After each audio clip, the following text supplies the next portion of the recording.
নির্দিষ্ট একটা কমিউনিটি আসলে আমরা যে কমিউনিটিতে যে ধর্মীয় চর্চাগুলো আমাদের যে ধর্মীয় চর্চার জন্য একটা নির্দিষ্ট কমিউনিটির প্রয়োজন। ধর্মীয় চর্চাগুলো স্বাধীনভাবে করতে গেলে নির্দিষ্ট কমিউনিটি ছাড়া আসলে সম্ভব হয় না। কতক সময় তাদের সেই পরিসরে তাদের অন্য কমিউনিটিতে থাকলে দেখা যাচ্ছে ব্যাঘাত ঘটে।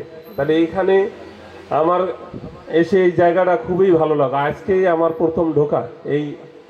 আমি কিছুক্ষণ আগে এই মন্দির সেবাশ্রম জগৎবন্ধু সেবাশ্রম ঘুরে আসলাম এবং কমিউনিটি খুবই একটা আসলে আমাদের কমিউনিটির জন্য একটা খুবই একটা আমি মনে করি যে এটা যদি বাস্তবায়ন হয় আর পাশাপাশি এটা একটা আলাদা একটা পরিবেশ ধারণ করবে, আমাদের এই কমিউনিটিটাকে এগিয়ে নিয়ে যাবে। পাশাপাশি এখানে অনেকগুলো মন্দির আছে শুনলাম, অনেকগুলো, যদিও আমার যাওয়ার এখনো দেখার সৌভাগ্য হয়নি।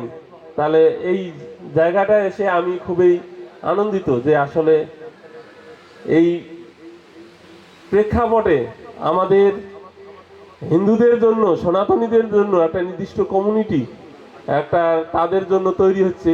আমি সাধুবাদ জানাই যারা এই উদ্যোগ গ্রহণ করছেন, তারা চিরজীবী হন।